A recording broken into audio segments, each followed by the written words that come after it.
So now I'm going to give you some tips. Ideally, you need a different bank. So personally, I have a standard bank. Sorry. Eh, eh.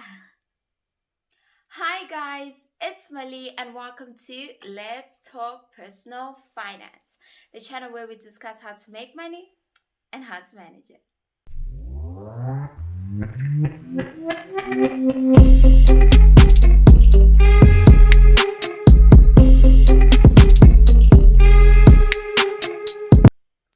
Please note, none of my videos constitute as financial advice. If you're looking for financial advice, please speak to a certified financial advisor. In 2020, I managed to save 120,000 rands. Now, if you would like to know what steps I took to save that amount, stay tuned. Now, the first thing I would like to state is that the emphasis of this video is not the rand amount that I was able to save. Rather, the focus is on the principles and the tips that enabled me to save that money. And I believe that these principles can be applied by anyone with any income and they'll be able to get similar results. Now, before we get into these principles or these tips, I'd like to first explain what my financial situation was like in 2020 and also explain the role that it played in enabling me to save this much amount of money. Now, the first thing is that in 2020, I was fortunate enough to be employed and to have a steady income throughout the whole year. And because I had a steady income throughout the year, I was able to save consistently. The second thing that contributed to me being able to save is the fact that I still live at home. And I was living at home in 2020, and I'm still living at home. And as such, I don't have any house related expenses. I don't have expenses like rent.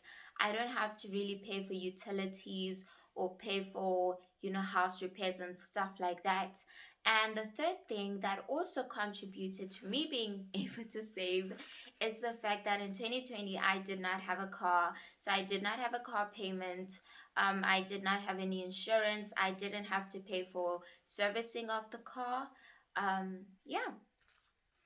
Lastly, because of the lockdown that was in South Africa for most of the year, and also because of the fact that I have a job where I can actually work at home, I spent majority of 2020 working at home, and as such, I didn't have transport costs because I really wasn't going anywhere, and also I didn't spend money on like lunch.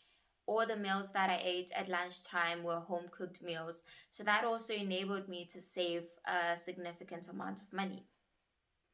Now, the main principle, the one thing you need to be mindful of if you want to ensure that you're successful at saving, and I'm sure some of you already know what this is, the only thing you need to do is to ensure that you spend less than what you earn.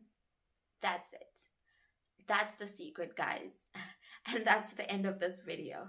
Okay, guys, I'm joking. The video is not over. But really, that one principle is so simple that many people tend to brush over it. Many people see it or think about it and feel that it's so insignificant that they actually forget to apply it in their daily lives. So now I'm going to give you some tips that will help you apply this principle practically in your life. The first practical step you need to take is you need to decide how much money you would like to save on a monthly or weekly or bi-weekly basis. Now, personally, I save on a monthly basis, and what I typically do at the beginning of every year is I write down what my expected monthly income would be. I also write down my monthly expenses as well as the amount of money I would like to save each month.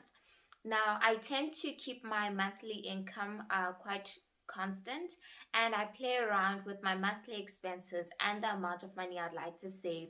So if I'm feeling like, you know what, I want to save more money this year, I'm more willing to sacrifice and to reduce my living expenses so that I'm able to actually save the amount of money that I want to save. Now, the second practical step you can take is to take out the amount of money you want to save out of your bank account as soon as you get your income. That means that as soon as you get paid, you take the money out, you pretend that it does not exist, you forget about it, and you live your life based on the amount that's left in your bank account. The next step that you can take that goes hand in hand with the previous step is you need to have a different savings account where you put the money that you're trying to save. In fact, it's even better if you have a different bank. So I have a Discovery Bank account, which is the account in which I receive my salary, and I have a Time Bank account, which is the account where I put all my savings. So as soon as I get paid, I transfer the money that I've decided to save for that month into my Time Bank account, and I forget that it exists. So, another tip, and this is a big one, guys, is to have a strong why. It's to have a strong reason for why you're saving. If you're passionate enough about whatever it is you're trying to achieve, you're willing to make more sacrifices to actually reach that goal. And you will find that you have more perseverance, you have more discipline to actually put the amount of money that you have determined to put aside. Another thing that is absolutely crucial is that you need to stop comparing yourself to other people. Okay, don't be compelled to buy something because one of your friends or one of your peers has the same thing. Don't be compelled to live a lifestyle that is above your means so you can keep up with other people, so you can have the same lifestyle as your friends and your family or even your co-workers. To make saving more fun, you can also try different savings challenges. So, for example, you could try a saving challenge where you save every 10 Rand or every 20 Rand or every 50 Rand note that you come in contact with. You can do this for the whole year or for like a couple of months. Or you can also try having saving no spend weeks or no spend months where basically you don't spend money on anything other than your bare essentials. So stuff like food and transport and shelter, that's what you actually spend your money on. Other things like takeout or buying a new pair of shoes, you make the decision not to spend money on stuff that is not absolutely essential. Now, another thing is if you're saving for multiple things or multiple items at the same time, you can decide to focus on only one savings goal at a time.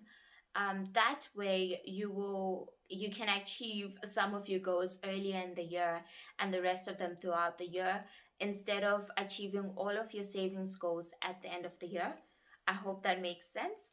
By doing so, you will constantly be motivated to continue saving because you'll be like, let's say in June, you're like, oh, yeah, in March, I finished my savings goal for ABCD, and that'll keep you motivated and that'll give you a sense of accomplishment, which will stir you on to continue saving. Lastly, start. Start now. Start with what you have. Start with 10 rands. Everything that I've said up until now will not help you unless you actually start saving. It's not enough to just plan to save. It's not enough to just think about saving. You actually need to go ahead and start today. And guys, I just thought of a bonus tip, and this is like my absolute favorite, and that is to give. The more you give, the more you receive, and the more you receive, the more you're able to save. So don't be too stringent, be generous, and give. Okay, guys, so that's it for this video. If you liked it, please don't forget to share, to comment, to like the video as well as to subscribe. Kindly comment what you'll be saving for in 2021 down in the comment section below. I'd like to know. And remember, guys, you're never too old or too young to talk about personal finance. Toodles!